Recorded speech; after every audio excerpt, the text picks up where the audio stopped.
No true supporter of mine could ever endorse political violence. No true supporter of mine could ever disrespect law enforcement or our great American flag. No true supporter of mine could ever threaten or harass their fellow Americans. If you do any of these things, you are not supporting our movement.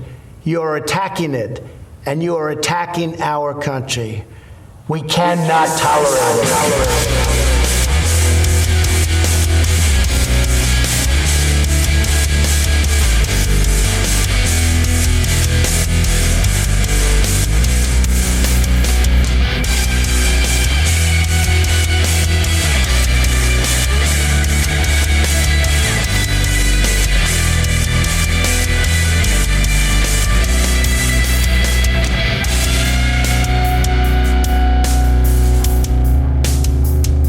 Welcome back to Posting Through It. I'm Mike Hayden. I'm Jared Holt. On the day this episode comes out, we will have just rolled past the first 90 days of the Trump administration. It feels like an eternity, but it's been about 3 months on the dot. How's this 90 days been for you, Jared? It has been a very long 90 days, very busy 90 days. It is kind of hard to wrap my head around the fact that we are like not even a quarter, not even like, I guess we're about a quarter of Right, yeah. of the way through. What is that, like 6%? Yeah, it's kind of like, this is the way I would describe it. It's a situation where you want to shit post and you want to be funny about things, but then you're like, every kind of news item that comes up, it makes you want to be solemn. And it's like a horrible way to go about podcasting because it's like, I just feel like everything needs an appropriate level of grief layered on it. It's just a horrible, horrible time. I can't remember a news cycle like this. And I've seen people compare it to like the Bush years and say like, oh, you know, what about everything in Iraq or whatever? Absolutely. Like horrible. And then the post 9/11 period was horrible, but there's something very personal about all this and something, it's almost like the sort of culture war that we experienced online for so long has now kind of bled really deeply into the real world. Yeah, it's kind of just taken over so much of the world. Frankly, it has just like kind of thrown its hands up, whether it's universities or businesses or even some news outlets. A lot of places have seemed to just kind of take this attitude of like, well, what are you going to do? Yeah. I mean, I don't expect, a Washington Post pool reporter to be the front line of the resistance or whatever. But, sure. But, the regular news media doesn't have the language to kind of report on this stuff. And there's this horrific combination of tragedy and farce all of the time, right? Whereas it's this feeling like, where somebody could send you, where Ian Miles Chong could send a DM that sends you to an El Salvadorian torture prison. It's like some sort of farcical nightmare realm. And I'm about ready to go off. And somebody sent me a Kamala Harris meme of like one of those brat memes and stuff like that. And I was looking at that, I was like touching it lovingly, like the Wolverine. I was like, not necessarily the biggest Harris guy in the world necessarily, but when I saw it, I was like, oh, can we go back to the coconut stuff, please? Yeah, it seems so light in comparison. On this episode, I thought, at the 90-day point, it might be worth looking back at one of the first things Trump did upon taking office, which was granting presidential pardons and commuted sentences to about 1,200 individuals who were charged, and in many cases, serving prison sentences for their involvement in the 2021 riot at the U.S. Capitol building. He also ordered the Attorney General at that time to dismiss with prejudice all pending indictments. So anybody who was still in the scope of the DOJ or had their court cases pending or charges pending, they got off the hook too. Full pardon. We have about 6 commutations in there where we're doing further research. Nice to see you again.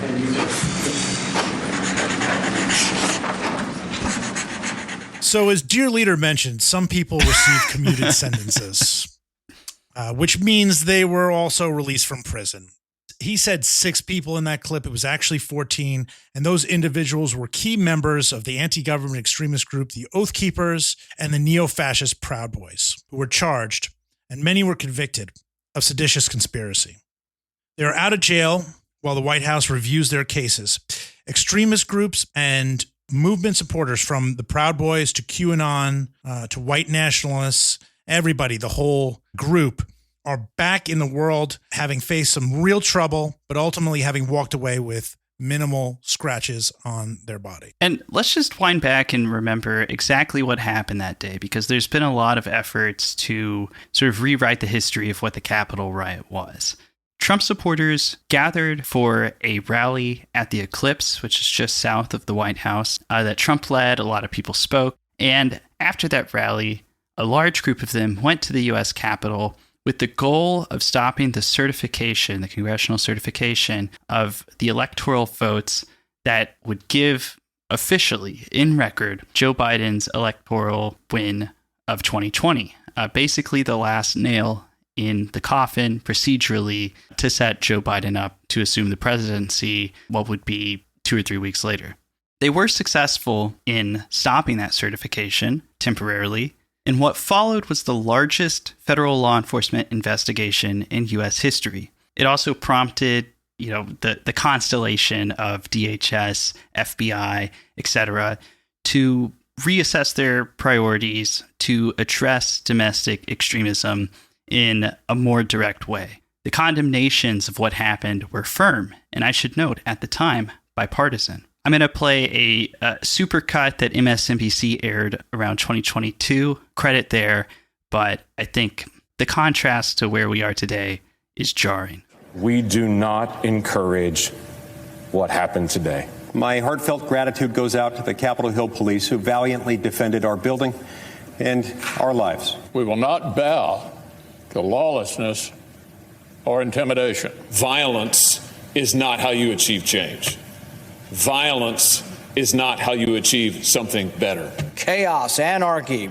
The violence today was wrong and un-American. We had police officers, the men and women that we walk by every single day with riot gear, getting spit on and attacked. Mob rule is not going to prevail here. All I can say is count me out. Enough is enough. And how things change. There were a lot of people speaking in that clip. You might recognize some voices. I'll just note that one of them was Marco Rubio, who's running the State Department now. He's also fighting for free speech, according to him. So that's something. And the opening clip of the show today, that was what Trump said in the aftermath of the riot. And it's just, a complete, 180 almost doesn't begin to describe it. It's just a complete rewriting of the history of what happened and what followed. So what do you remember about the immediate aftermath of January 6th for people who did not actually have to respond as extremism researchers or reporters? They may not be aware, but what was it like in the immediate aftermath? Well, my phone, I don't think stopped ringing for 3 months. A lot of major news outlets just missed the ball on what was going to happen. I mean, the signs of the Capitol riot were basically blasted into the zone like a foghorn for anybody who was willing to listen. And the next few months and years, frankly, were in my job trying to help people wrap their heads around what had just happened. I mean, it was just crazy. I mean, I think they saw Trump and his antics in the aftermath of the election is just more entertainment, which is the way, unfortunately, that is still the infrastructure. The sort of Trump is crazy, Trump is wild, Trump is funny, is still the infrastructure, the media apparatus uses to view Trumpism. It's like slowing down to look at the car crash, I think they've sort of built things on top of it to view oh, wait a second, this might actually be fascism, right? They've built little things, but the foundation is still sort of Trump is funny and Trump is whatever. So they were not paying attention. It's just sort of oh yeah, there's more of this nonsense. And then a bunch of his crazy supporters are going to just do crazy things rather than actually looking at it. I remember when I was at SPLC, obviously at the time, and I did so many press calls that I lost my voice. I was on the phone, I remember, with New York Times, and it wasn't even for a quoted story thing in this case. And I was just basically telling them what to report. I was just trying to get the reporting right. Like, and my voice went out. I said, look, I gotta hit you on Signal because I can't talk anymore, because I had been talking for so long. They just kept having to wheel me out there and put me talk, and I would just like try to have tea and honey and just to try to keep going. The other thing is also, and this kind of like is just a weird, surreal thing for me, is like twice I wrote testimony that appeared for the January 6th committee in the aftermath of this. One was with Hannah Gase, who will be back next week on our podcast. One was with Hannah Gase and Megan Squire, and the other one was just Megan Squire, who has since left SBLC, by the way.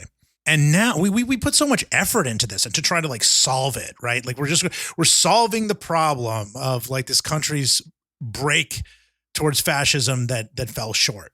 And now it's weird. It's like you can wipe your ass with that material. Yeah. It means almost nothing. And it makes me like, it puts me in some sort of weird Samuel Beckett zone where I'm just trying to like understand, who am I? What do I do? Everybody who was at, whether it was DOJ, FBI, DHS, or this congressional select committee to investigate the riot, like anybody who was involved in trying to solve that problem is now facing the threat of retribution. But back to the pardoned Capitol rioters. You would think that after being freed from jail by presidential decree, the story might stop there. I mean, Trump supporters had spent the last 4 years demanding more and more from Trump. Just, he has to support these defendants. They were like, why is he not donating to their legal funds? And eventually Trump comes around like entirely, right? He records a song with what was called the January 6th choir, which was just people in a DC prison who would like sing the national anthem every night. Kind of cringe, but whatever. And then with these pardons, it's like they got their wildest dreams, right? It wasn't like limited or case by case. It was just a blanket. It was just like, if you were there, you're good. But yet they're unsatisfied. It's not enough to be absolved of their actions. They want retribution and, in some cases, personal payback. Now, today, the Trump administration is still exploring ways to pursue the congressional committee that investigated the riot and ways of handing out benefits to Capitol rioters. The FBI is applying internal pressure to agents who worked on January 6 cases. Meanwhile, the Trump administration is dismantling programs and tools meant to combat domestic extremism and applying the scraps it deems worthy to its mass deportation mission. In an interview with Newsmax host Greg Kelly, Trump even supported the idea of reparations for Capitol rioters. I took care of them. I said I was going to, and I did. Is there any talk of, because they lost opportunity, they lost income, any kind of compensation fund? Well, there's talk about that. We have a lot of people talk about it. A lot of the people that are in government now talk about it because a lot of the people in government really like that group of people. They were patriots as far as I was concerned. I talk about them a lot. They were treated very unfairly, So in that clip, Trump says that January 6 defendants are popular with people in government. I just feel like making a note of that there. Meanwhile, if you head over to blogs like The Gateway Pundit, which is a conspiracy crank website that I would almost put on the tier of like InfoWars. It's not quite like Lizard People, New World Order, but it's just diehard Trump, and they will publish like anything. But aesthetically, it looks like something from like 1997. The ads on it are crazy too. I was looking at it at work the other day, and I kept getting this ad over and over again for this like clearly AI generated video of a rabbit, and they're like, this robotic bunny will be a hit at Easter. And I'm just like, what the fuck is this, dude? What kind of, so like, take my money. If the New York Times is getting like Lexus ads, like this is, if the ads could tell us anything, that's what the Gateway Pundit is. But it's one of the biggest news blogs among Trump supporters. It's huge on Facebook, huge on Twitter. They are like getting questions at the White House in the second Trump administration. But if you go there, it's just sob story after sob story about J6 defendants who are like struggling to find jobs or financially recover from what ultimately is just the consequences of their actions. You know, they got caught, they have legal bills, and then they get back home post-pardon, and people are like, you know, do a Google search of their name when they apply for a position, and they're like, ooh, I don't know, maybe, you know, one of these other qualified candidates who did not storm the U.S. Capitol building would be a good fit at my company. It's a little bit like the mindset it's funny actually, because it's a little bit like DEI, right? Like, or like their idea of DEI. It's the same thing with Trump filling his administration, all these people who lost elections, right? Like everybody is like a full on election loser. Then all these people here who are like, you know, who are arrested for J6 and all this stuff. And then they want to just kind of like lift them all up and kind of make them equal, right? After these mistakes. But it's like a DEI based on criminality and failure. So, I mean, they get their pardons, right? Their criminal history is wiped clean. They're out of jail, but they want more. They're calling on the Trump administration to act on cases, those commuted sentences, right? They want those to be finally assessed for full pardons. Some Capitol riot defendants have been held up in the prison system. You know, like there's complications with their release, or maybe there's like additional charges that the pardons don't apply to. They want the administration to act on that. They got everything they want, but they still just need more. So joining us to reflect on the pardon of Capitol rioters and to talk a little bit about where all those people have wound up and what they're doing today, we're going to be joined by Teddy Wilson. We hope you enjoy this interview after the break.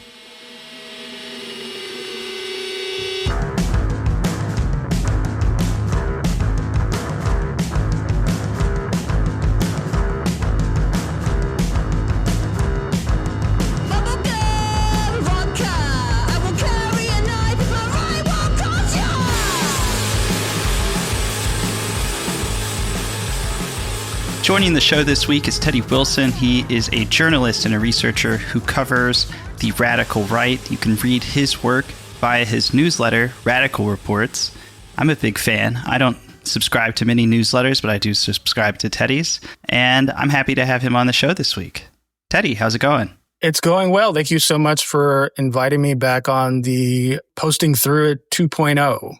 I was really glad to see that you had rebooted the podcast, and I've been really impressed listening to the episodes that you've put out over the last several weeks. And I have to say, I think the co-host is an improvement on the original version. Finally something I can improve. This episode is coming out, I think, 91 days. So just passing the 90-day mark on the pardon of Capitol riot defendants, and subsequently the ordering for the Department of Justice to drop any pending indictments, pending cases. In a nutshell, what kind of effect has this had on the radical right? As Mike and I noted earlier, you know, you would think like open and shut, they got everything they wanted, right? They've been begging for these pardons for 4 years. They get them, but they just won't shut up about them. But in terms of how it's maybe materially impacted radical right organizing, have you seen it have much of an effect?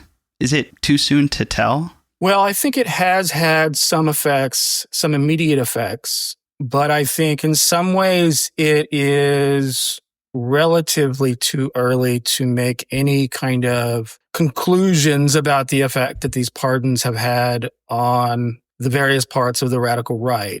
In part because I think the far right in general is in a place where it has never actually been before. It has had a significant victory. No. When you say there's a victory, just for clarification purposes, do you mean Trump's second election, or do you mean just the fact that they were able to pull off January 6th without I'm speaking specifically of January 6th. So looking back over the history of the far right and the various actions they've taken, you know, I can't come up with any kind of specific analogy that is anywhere close to what I would consider the victory that they achieved with the pardons of the January 6th rioters. I think the closest thing is probably the standoff with Ammon Bundy. To rewind for listeners, what Teddy's talking about is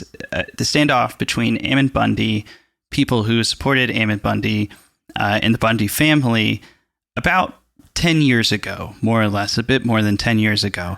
What happened there was Bundy was a cattle rancher who had unlawfully been grazing his cattle on federal lands. The federal government was trying to fine him, charge him for it. He refused over and over and over again, compounding into like millions of dollars worth of debt. And finally, the federal government, Obama's in office at this time, says, you know what? Well, we're just going to go get it. We're going to take your cattle. We're going to seize some property from you. We will get paid out for this. And what it turned into was an armed standoff that drew in militia movement supporters from all over the country. There's these iconic photos of people like pointing guns at federal officers on top of a bridge. And eventually the federal government retreated, and it handed the militia movement a generational win that like completely changed the militia movement for the next decade to come. But similarly to after the Capitol riot and then getting, pardoned for it, they almost didn't know what to do with it. That's a little context there. And that's why that's the only comparison I can draw from, is because when you look at the far right and the various elements of it, narrative is very important to how they define themselves within the kind of various sectors of the far right. And their primary narrative has always been about perceived persecution and oppression by federal government or other shadowy figures. And so when they have victories like that, whether it's a victory with the Bundys in the standoff there or pardoning of the January 6th Capitol rioters, it puts them in a really awkward position, much like how they're in an awkward position now, in which many of these groups have stood kind of in opposition to the federal government. Not necessarily specifically the federal government as like agencies or whatever, although that is part of it, but as more of an idea, right? And so I think the far right and kind of the various parts of the radical right are really kind of an unprecedented moment. I think we're going to continue to see kind of the reverberations of the pardoning of the Capitol rioters play out over the next several months and years. And so while there have been some immediate effects, I think I would not make any broad conclusions as of yet on what the pardoning of all these Capitol rioters means for the radical right. One of the more difficult things, I think, for analysts of the far right to talk about then was we used to get a lot of questions about like what groups were involved. Like, what are the white nationalist groups? And then the only answer you would really have was like America First. Nick Fuentes' America First group, and not really many people there were involved in the violence. They're mostly on the outside of the Capitol at that time. But basically, it really came down to a lot of just random people, around a lot of individuals who were kind of locked into Telegram or locked into like certain Twitter accounts and whatever, kind of coming together en masse. But there are like two major ones. There's two major ones. It's the Oath Keepers, which is the anti-government group, and then the neo-fascist Proud Boys. Two very different groups, I would say, like from, having been at SPLC for a while, putting these groups into buckets, I would have think of them as very different, but yet they kind of end up being the sort of Coke Pepsi of the violence on January 6th. What has happened to those two groups now? What is the viability of the Oath Keepers and the Proud Boys? And like, are they able to, assemble in the name of Donald Trump the way they were on January 5th, 2021? Well, the first thing I would say is it's important to understand that those two specific groups look very different now than they did on January 6, 2021. The Oath Keepers as an organization basically ceased to exist as a real kind of national organization with multiple chapters. Because they had chapters throughout the country, basically. Right. They had multiple chapters. They had a huge email list with members from all kind of sectors of society, including members of law enforcement, elected officials, etc. And over the months and years after the Capitol riot, that organization kind of ceased to exist. There was a few chapters that remained, some of them rebranded by other names. There's been some attempts to revive the Oath Keepers by other names. But I think for the most part, a lot of those people that were involved kind of filtered into other organizations within the far right or did other things. And then with the case of the Proud Boys, I think, arguably is more active now than they were before January 6th. And when I say that, I mean, they no longer exist as kind of a national organization with a top-down leadership. Now they have multiple independent, autonomous chapters around the country that operate very differently depending on where they are and who they're involved with. And so both of these two organizations just look very different now than they did then. And one of the interesting things about the pardons is you have many of the leaders of those far-right extremist organizations that were actually currently imprisoned or had been in prison for quite some time get pardons or commutations and come out. And they are almost, in a way, kind of like far-right celebrities at that moment. But they are not viewed the same throughout kind of the far-right milieu, right? When it comes to Stuart Rhodes, the former leader of the Oath Keepers, I think depending on kind of which kind of type of militia you're talking about, in some ways, I think he's viewed as kind of a clownish figure. And then you have Enrique Otario, the former chairman of the national chairman of the Proud Boys, who has become a very divisive figure within the Proud Boys chapters. Well, he was divisive before because, I mean, he was suspected of being a federal agent, right? Like, I mean, it was like a federal informant, right? He's a former informant, yeah. But people thought he was like just basically like a Fed, right, working in their mix. And now it's no longer any, as Jared said, it's not a suspicion. It's been confirmed within court cases, right? And then there's even arguments within the kind of these far-right spaces and kind of right-wing media over kind of what kind of snitch is Tario. There's been arguments over very kind of specific distinctions between what kind of cooperating witnesses you are and when you did it and what time. Because I think one of the things that we've seen is a lot of the Capitol riot defendants, the majority of them, the mass majority of them, took plea deals where they pleaded guilty in part to get reduced sentences. Some of them offered testimony or corroborating evidence about what happened. And so that has, I think, created tension within those ranks. What you're seeing right now from Rhodes and Tario is that I wouldn't really consider them part of kind of far-right organizing on the ground level. They have become more of these far-right kind of celebrity figures that I think they have really focused their energies on grifting rather than organizing any kind of organizing efforts. So that's a big part of the far right in general. I guess before I hand it back to Jared, I guess the question I have now is, okay, so Trump is he's wounded a little bit, but he, this guy has been gushing blood before and come back, whatever. But I mean, the polls are down just a little bit for Trump, and the enthusiasm that he had at the start of his term is down a little bit.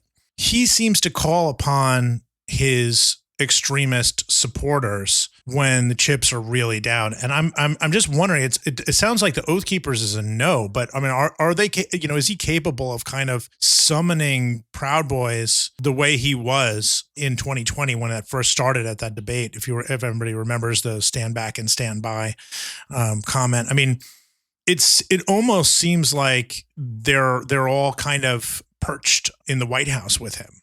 And they're all just eating the catering. Well, I think he absolutely is. I think the real question is, who are the kind of leaders and who are the kind of, where are the centers of gravity within organizing within those far right groups that will kind of lead those charges out to kind of be the enforcers of the Trump administration, right? I don't think it's going to be people like Tario and Rhodes. I think it's going to be other figures that are going to be much more involved. And it may be other groups within the far right that get much more involved. But some of that also depends on kind of the moment and kind of the situation and the issues at hand. But we can talk more about that. I think we'll probably get into some of that further in the conversation. So I wanted to pick out a few case studies of people who received pardons for their participation in the January 6th Capitol riot. We talked a bit about Enrique Tarrio, who I wanted to cover, but there's a couple other people that you know a lot about and sort of have been watching since they were released from prison or received their presidential pardons.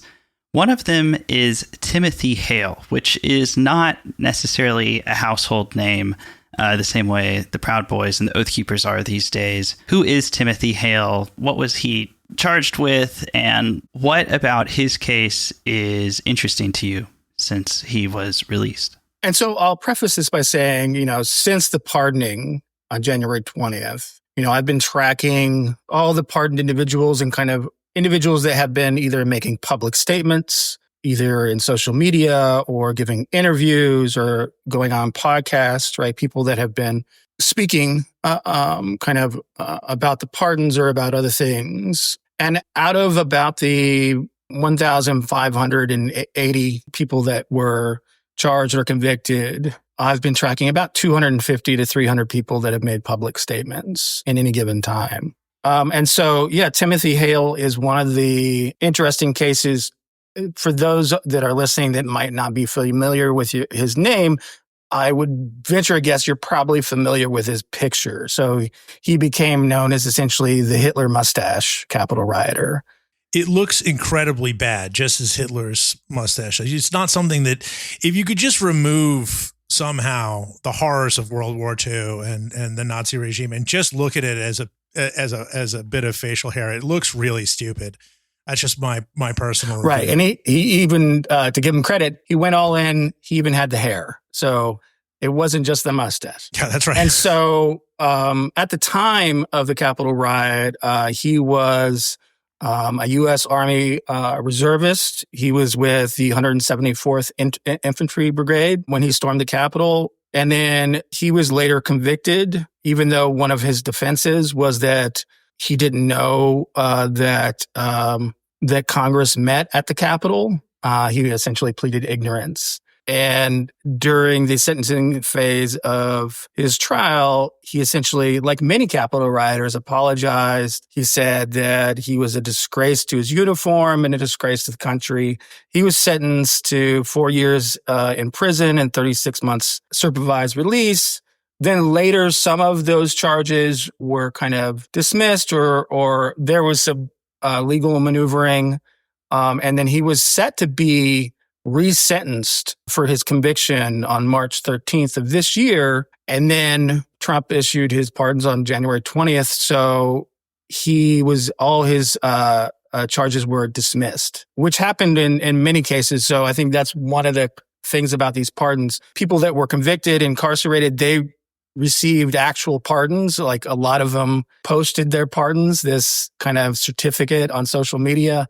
But for the ones that hadn't actually been incarcerated, who just gotten charges, essentially their charges were just dismissed.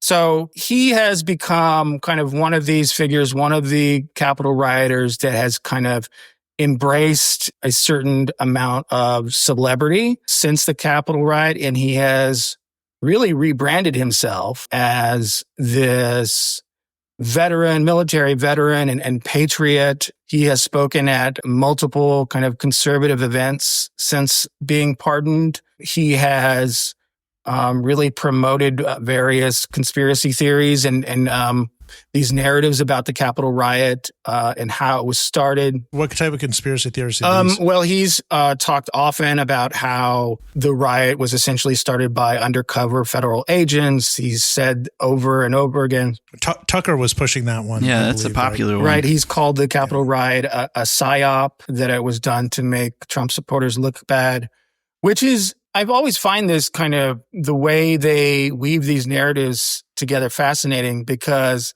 they are holding these two contradictory notions. One, that they are patriots that stormed the Capitol because of what they claim is a fraudulent election that was stolen from Trump, and they were there to kind of protect their president. But at the same time, all of the violence and everything that happened wasn't their fault. That was a complete psyop done by federal agents or Antifa or whoever, right? So it's this weird, you have to hold these two competing notions in your head at the same time to kind of believe this. Right. It also seems to be, and I don't know if you guys agree with me on this, but it also seems to be like a theory that they kind of had to come up with on the fly. If you remember how things were kind of rolling out at the time, the FBI thing, it seems like Darren Beattie was maybe one of the chief drivers of it. Like he's sort of like, I got a nugget we can roll with here, and was starting to push that hard.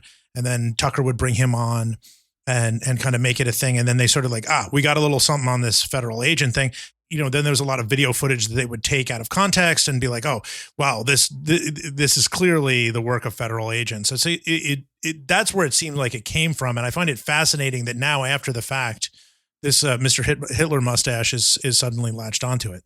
Right. And, he's also, in addition to promoting those narratives, he's also been kind of in the same vicinity and space as other important figures within the Trump administration, most notably Ed Martin. So Hale recently spoke at this dinner in Naples, Florida for the Philly Schlafly Eagles, which is a conservative organization. He spoke there. He gave kind of the same kind of talking points that he's been giving. And then Ed Martin, who was recently appointed as a U.S. attorney for the U.S. District, he was there also and gave a speech kind of echoing a lot of this rhetoric about the Capitol riot. And that wasn't the first time they've been in the same place together. They were also at a fundraiser at Bedminster, which is one of President Trump's golf courses. They said that to me at a dinner. I think you've seen this intermingling of these Capitol rioters and these far-right figures with administration officials, people that have real power. So there's a certain amount of influence there. Most notably, I think, about Hale is he is just one of these people that have kind of taken the opportunity to become kind of influential speakers, kind of going on this. There's this developing speaker circuit, essentially, for what they call themselves, whether they're J6ers or political prisoners or what have you. Multiple Capitol rioters have spoken at Republican county events or other conservative organizations around the country. And in fact, at CPAC, the Conservative Political Action Conference, which happened just within kind of a matter of weeks after the pardoning, there was, by my count, at least 60 Capitol rioters that were there. And in some ways, at least by the attendees, they appeared to be treated as kind of celebrities, as these far-right celebrities. So I think Hale is kind of representative of this certain type of Capitol rioter and how they've been able to kind of essentially cash in on their celebrity and notoriety within the right-wing movement. And I think it also illustrates what I've seen kind of ongoing over the past several years is the Republican Party, particularly at the local level, radicalizing and allowing and welcoming kind of extremist elements within the Republican Party.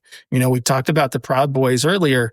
Members of the Proud Boys have been kind of welcome at local Republican Party events for the last several years, and they've been involved in Republican Party organizing and become, elected members of Republican county parties. And so I think this is all indicative of how the Republican Party has kind of become radicalized and welcomed and affirmed kind of these extremist elements. So what you're saying is that one of Trump's many anti-Semitism task force has not found Hale guilty of anything in that respect. The guy with the Hitler mustache. Well, that's the wrong kind of anti-Semitism, right? I think, the Trump administration, I think, is, as far as I can tell, their only real definition of anti-Semitism is anyone that says anything critical of Jewish Israel. Voice for Peace is their definition of anti-Semitism. Yeah. Right. Well, in fact, the Jewish Voice for Peace and many Jewish protesters that joined with the pro-Palestinian protesters were painted as basically traitors and not actually Jewish, not authentically Jewish, which is a weird kind of inversion of that kind of anti-Semitic trope, right? Which is kind of the dual loyalty thing. And so, I think the Trump administration doesn't have a problem with anybody pretending to be Hitler or giving a Hitler salute. Right. Their problem is with people that are critical of Israel or supportive of the Palestinians. So another individual that you've had eyes on is Jennifer Cudd. Who is Jennifer Cudd and what has been her sort of evolution since being pardoned? Yeah, so Jennifer Cudd is another person I think listeners probably aren't familiar with Although they also wouldn't be familiar with a picture of her. She doesn't have that kind of notoriety. But I think she is indicative of a significant portion of the people that took part in the Capitol riot. We've talked about kind of the far-right extremist elements that were involved in kind of the organizing and planning of the Capitol riot. But I think there is a number of people that I think were already part of kind of right-wing conservative organizing and activism prior to the Capitol riot, people that were involved in the Stop the Steal movement, that went to multiple rallies, et cetera, before the Capitol riot. And so Jenny Cudd, she's originally from Texas. She was an owner of a flower shop. I think she had an unsuccessful run for mayor of her town. But then in 2019 or in 2020, 2021, she became kind of one of these anti-mask activists and anti-kind of COVID lockdown measure activists, having kind of very public disputes with local officials about her flower shop, et cetera. And then she was one of the people that, went to the rally on the Ellipse and then stormed the Capitol with the crowd. Somebody that took part of it. She actually live streamed her activities in the Capitol on Facebook, which happened a surprising amount. That's one of the interesting things about all of this is so much of the evidence of these people's crimes and what they did in the Capitol on January 6th came from their own cell phones and their own social media postings that day. One of the things she said on her live stream is like, I was here today on January 6th when the new revolution started at the Capitol. Fuck yes, I'm proud of my actions. I fucking charged the Capitol today with patriots today. So then she pleaded guilty down to one charge, entering and remaining in restricted grounds. She was sentenced back in 2020 to 2 months probation. She got about $5,500 in fines. So she's one of these lower level folks, right? She didn't take any part in any direct violence, but she was in the Capitol, part of the crowd. And so that's a significant number of these people. But after kind of everything that happened, she became kind of part of this movement that kind of really wanted to rebrand what happened at the Capitol and has basically said that everybody there was peaceful patriots, whatever. And then one of the things that she's done as well, and she did this prior to being pardoned. So this is something that she started in the years after her conviction. She founded this organization called J6 Road Home Project, which is one of these nonprofit organizations. There's several other ones that have cropped up since the Capitol riot to provide some kind of assistance to people that have been charged or convicted with crimes related to the Capitol riot. She has created this kind of homestead kind of compound in Texas where she lives with accommodations and rooms and bed and things for Capitol rioters who have been convicted and released to come stay basically on her ranch while they get themselves back on their feet. She has this kind of J6 themed bar there. And there's been kind of multiple people that have gone there, have visited, been connected to that, have stayed there, and they range in kind of who they are. Some of them were kind of convicted on low-level offenses. Some of them were convicted of assault and violent actions, and even some of the more prominent figures, people we've already talked about. Stuart Rhodes has been there. Multiple members of the Proud Boys have been there. Ethan Nordine, a member of Proud Boys, and so is Donald Hazard. Almost treats the people involved with the violence that day like they're veterans of a foreign war or something. Yeah, in fact, in some ways, many of them call themselves veterans of J6, which is, I think, as a military veteran myself, that's kind of one of the things that I find most offensive about kind of some of this rebranding that they've done. And then she's also expressed some of the same things that other Capitol rioters have expressed, the ones that have spoken publicly. I think overwhelmingly they have expressed it, now that they've been pardoned or their charges have been dismissed, they really don't have any regrets about what they did. And most of them still support Trump. Many of them still believe various conspiracy theories around kind of the 2020 election and what happened at the Capitol. Cud gave a lengthy interview to multiple media outlets kind of in the wake of these pardons. And one of the things she said was, the only thing that I regret from January 6th is how it affected all those that I love, how it affected my family, my friends, my former employees, how it affected all those people. I hate that the people that I love had to suffer because of how people reacted to what I did on January 6th. I think that's pretty indicative of kind of a lot of the statements that have been made in the last 3 months from a lot of people that have been pardoned. It's this kind of, I don't really regret my actions. I just regret kind of the consequences of my actions. Yeah, the pattern I'm picking up here is that during the Capitol riot, in the immediate, I'm talking 24, 48 hours afterward, it was like, hell yeah, I did it. We stormed the Capitol. Suck it. And then the police started to show up. And then they get into court and they're like, I'm so sorry for what I've done. It was a grave mistake. I am a disgrace. I'm so sorry. And then they get these pardons and they're like, nope, actually, I'm a victim here. What I did was, okay, maybe not ideal, but completely overblown. And I'm actually, some kind of political prisoner or veteran, or like I have gone through something unjust or overly punitive, and I deserve your sympathy. So as we wind down here, a question I have for you is, I've seen some reporting that members of the Proud Boys that have been pardoned, or other January 6th defendants that received pardons, have told press that they want to run for elected office or form a nonprofit, form a new political group. What's your take on that? Like, inside the MAGA hive mind, do you think that like being pardoned for J6 actually has enough political capital in this moment to cook something up from scratch or to launch a political career? I think it does. And I think the real question is, whether or not any of these individuals will really be able to kind of put in kind of the amount of work and effort it takes to start a nonprofit, to run for political office, to do all these things. Because it's one thing to kind of talk about kind of running for local office or running for Congress or starting a nonprofit and forming these organizations. And it's another thing to actually do it, right? Because it requires a significant amount of work and organizing and building coalitions.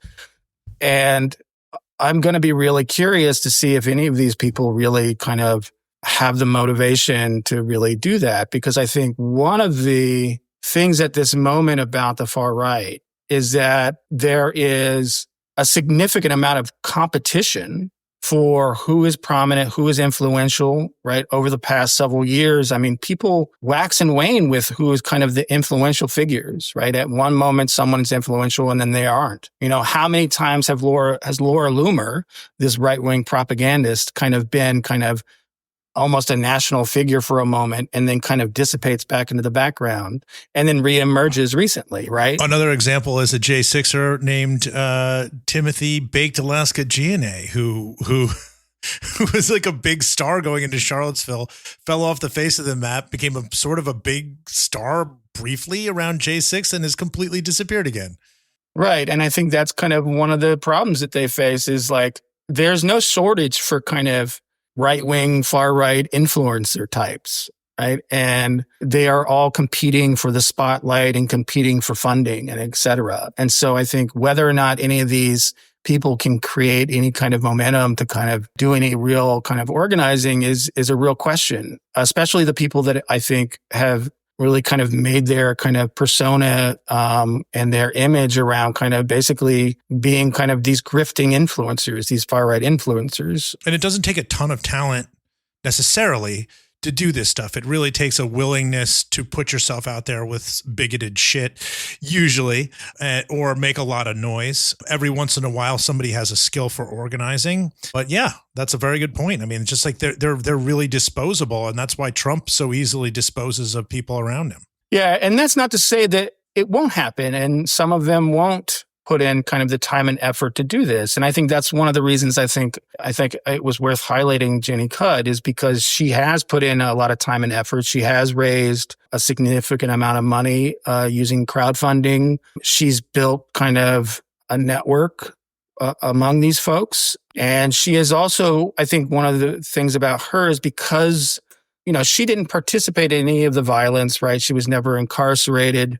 And because, not to kind of put too fine of a point on it, because she's a white woman, I think it's going to be easier for her to kind of get indoors, kind of mainstream, kind of conservative Republican politics doors that she might need to kind of really kind of further kind of what she's trying to do there. And that's also to say, like, some of these folks, it's also difficult to kind of tell like how genuine some of these people are about kind of the things they are saying. Because one of the things that has come up that has been said by multiple kind of Capitol rioters in the wake of these pardons is kind of the idea of prison reform, right? All these guys that suddenly ended up incarcerated in federal prison suddenly realized that the justice system and the prison system, sucks.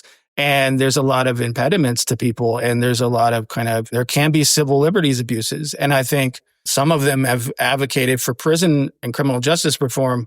I seriously doubt they're going to gain any traction with with those kind of efforts, kind of within kind of the current kind of incarnation of the American right and the Republican Party, but we'll have to see on that. The broader point is, I think it's important to kind of watch the activities of these people because they have kind of already a built-in network, right? They have this camaraderie where if you're a J6er, you have like basically 15 other people that are kind of part of this community, and kind of it's going to be interesting to see kind of what happens and how how much of this becomes part of kind of various parts of the far right. So kind of to echo something I said earlier about kind of the impact of this, I think we still have months and years to see kind of how all this plays out. And what the future is for a lot of these folks. Well, you're tracking it closely at Radical Reports, your newsletter. I think that is a good place to wrap it up. Teddy, where can people follow you, follow Radical Reports, and keep up with everything you learned during your tracking?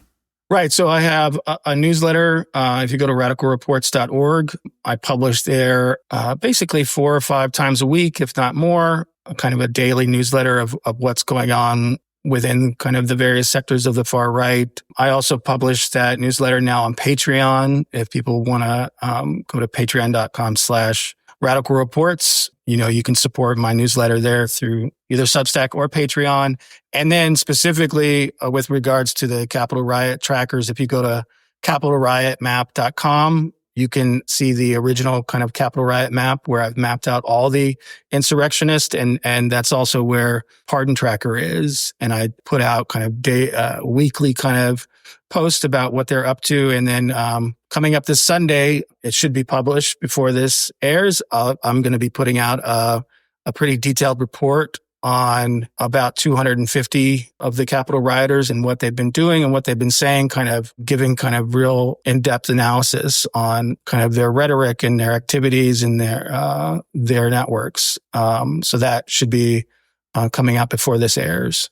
And I just want to give a quick endorsement of your product, just in the context of saying that there are, a lot of organizations, including, my former employer, SPLC, are just not doing this work anymore.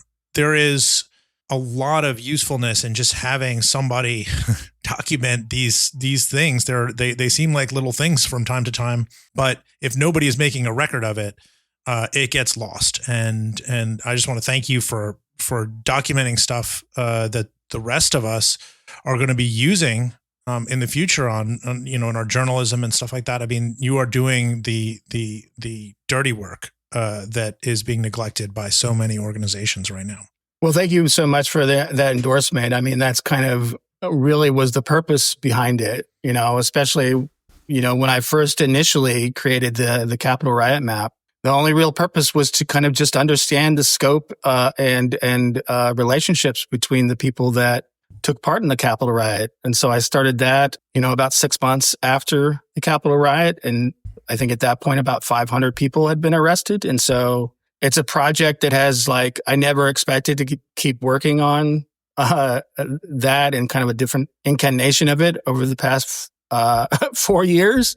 But I think it's important to kind of just document who these people are and kind of their relationships. And I will also say kind of one other thing about all this. I think, especially when it comes to the pardon tracker, I mean, the people that I'm kind of trying to keep track of, as I said earlier, are people that have made explicit public statements, that have posted things on social media, that were involved with extremist groups before then, right? There is, as far as I can tell, the majority of people that participated in the Capitol riot and then have been arrested and charged, and that maybe were on probation or did short amount of prison time. A lot of those people haven't said anything publicly, have kind of just retreated back to private life. And so I just want to make this clear, this isn't about kind of tracking everybody that participated in that, right? I think it's about focusing on the important figures, the people that were really involved.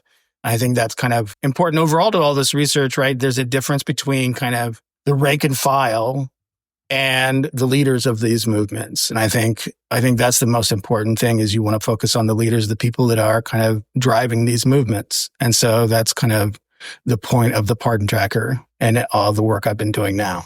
Well, Teddy, thanks for joining us this week. We'll leave it there. We'll include a link to Radical Reports and that long-form research piece you mentioned, Teddy, in the description of this episode. Go check it out. It's getting, what is this, 1, 2, and you've got 2 thumbs, Mike, 4 thumbs up from the Posting Through It podcast. Thank you so much. It was a real pleasure to be on and talk with you all about this.